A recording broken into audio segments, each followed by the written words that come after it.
समीक्षाकारी prelims के paper में जो गेम चेंजर है वो है हिंदी के 60 प्रश्न, क्योंकि ये तय करते हैं कि आप मेंस देंगे या नहीं। इस पेपर में अगर देखा जाए तो इसके 2 हिस्से किए जा सकते हैं। पहले 4 हिस्से क्या हैं? विलोम, पर्यायवाची, वाक्यांश, तत्सम और तद्भव। बाकी 2 विशेष विशेषण और शुद्ध-अशुद्ध के क्वेश्चन। हम अक्सर इसको जब अटेम्प्ट करते हैं तो हमें लगता है कि हमने सही किया है, ज़्यादा सही किया है, लेकिन अक्सर सवाल गलत हो जाते हैं क्योंकि हमें जिसमें डाउट होता है, उसे हम सही मान लेते हैं और नंबर हमारे कट जाते हैं क्योंकि माइनस मार्किंग में नंबर कम हो जाते हैं। मैं आपको जादुई तकनीक नहीं सिखा रहा हूँ, मैं आपको बहुत ही सिंपल व्यवहारिक बात बता रहा हूँ कि आप कैसे अपने नुकसान को कम कर सकते हैं। इसके जो 4 विषय हैं, वाक्यांश, विलोम, तत्सम, तद्भव, पर्यायवाची, ये आपके गलत नहीं होने चाहिए। हाँ, इसमें एक चुनौती है पर्यायवाची की, कि कई बार पर्यायवाची ऐसे पूछ लिए जाते हैं जिसके कई विकल्प हैं, 8 विकल्प, 9 विकल्प हैं, याद करने में दिक्कत होती है। और कई बार ऐसे पर्यायवाची होते हैं जहाँ पे विकल्प में से ही सवाल उठा लिए जाते हैं और उसके पर्यायवाची पूछ लिए जाते हैं। कितने सवाल होते हैं? 1, 2, 3, बाकी 7 पर्यायवाची तो आप सही कर सकते हैं ना, तो अपने नुकसान कम करिए। इसमें जितने भी प्रश्न आप सही करेंगे वाक्यांश, विलोम, तत्सम, तद्भव में, उतना ही आपको फ़ायदा होगा। अब बचते हैं विशेष विशेषण और शुद्ध अशुद्ध। तो शुद्ध अशुद्ध में 2 प्रकार के सवाल आते हैं।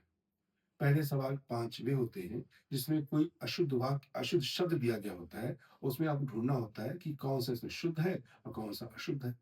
तो आपके पास जो भी संसाधन है, जो भी पुस्तक है, उसमें एक लिस्ट होगी शुद्ध-अशुद्ध शब्दों की। तो इसको देखिए कैसे लिखा हुआ है, कैसे अंताक्षरी लिखा हुआ है, कैसे कवित्व लिखा हुआ है, कैसे मैथिली शरण लिखा हुआ है। उसको लिखने की कोशिश करिए एक पेपर पे, बार-बार लिखिए, तो आप पाएँगे कि उसको आप सही लिख पा रहे हैं।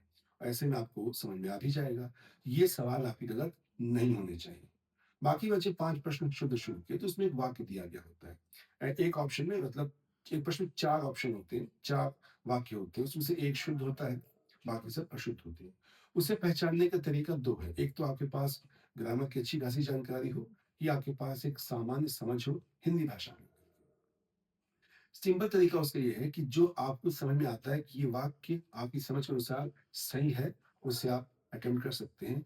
ऐसे प्रश्नों की संख्या 2 या 3 होती है अवश्य। रहे 2-3 सवाल अगर हम मान के चलते हैं काफ़ी कठिन है, तो उन्हें आप अटेम्प्ट मत करिए। मैं आपको तुक्का मारने की सलाह कभी नहीं दूँगा, क्योंकि नेगेटिव मार्किंग में अक्सर इसका नुकसान हो जाता है। तो इसमें भी आप 1-2 सवाल छोड़ करके बाकी सही कर सकते हैं। अंत में आता है विशेष विशेषण। विशेष क्या? किसी वस्तु, किसी स्थान, किसी व्यक्ति का नाम और जो शब्द उसकी विशेषता बताए। जैसे लिखा हुआ है काला घोड़ा, तो घोड़ा है विशेष्य, उसकी विशेषता है उसका काला होना। तो ऐसे में ये लिस्ट आपके पास क्लियर होनी चाहिए, जहाँ पे लिखा होता है कि कितने प्रकार के विशेषण होते हैं, संख्यावाचक, परिमाणवाचक या गुणवाचक, संकेतवाचक। और ये आपको पूरा पता होना चाहिए कि इसके एग्ज़ाम्पल्स क्या-क्या हैं, कालवाचक किसे कहते हैं, स्थानवाचक किसे, उसमें कौन-कौन से शब्द आते हैं। इसके अलावा एक होता है कि विशेष से विशेषण कैसे बनाया जाए, उसकी पूरी एक लिस्ट होती है, वो आपको पता होनी चाहिए। तो आप आसानी से ढूँढ सकते हैं कि दिया गया जो क्वेश्चन है, उसमें जो 4 ऑप्शन है, उसमें कौन-सा विशेष्य है और कौन-सा विशेषण है। बाकी बचे 4-5 क्वेश्चन में पूछा जाता है एक वाक्य। उस वाक्य में कुछ शब्द होते हैं जो विशेष होते हैं और कुछ विशेषण होते हैं, उसको आपको ढूँढना होता है। इतना मुश्किल नहीं होता है। आप ध्यान से उसको पढ़ेंगे तो आप पाएँगे इस वाक्य में कुछ ऐसे शब्द हैं जो कोई नाम बता रहे हैं, किसी वस्तु का नाम बता रहे हैं, किसी स्थान का नाम बता रहे हैं, किसी व्यक्ति का नाम बता रहे हैं और कुछ ऐसे शब्द हैं जो उसकी विशेषता बता रहे हैं। उसमें एक भाव छिपा हुआ है, उसकी खासियत छिपी हुई है।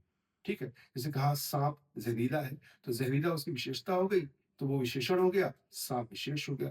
ऐसे भी आप 2-3 सवाल सही कर सकते हैं जो सहज होते हैं। रहा 2 सवाल, 1 सवाल जो थोड़ा टफ लगते हैं, उसको आप छोड़ सकते हैं। अगर आप टोटल 3-4 सवाल छोड़ भी देते हैं, मैं कहता हूँ 6 सवाल भी आप छोड़ देते हैं और बाकी आप सवालों को सही करते हैं और आप जानबूझ करके कोई ऐसा एडवेंचर नहीं करते हैं कि आप चलो तुक्का लगाया जाए, तो देखा जाए सही होता है कि नहीं होता है। ऐसा नहीं करते हैं, यकीनन आपके अंक मिलेंगे, आपके अंक नहीं कटेंगे। आप ये तरीका अपना सकते हैं।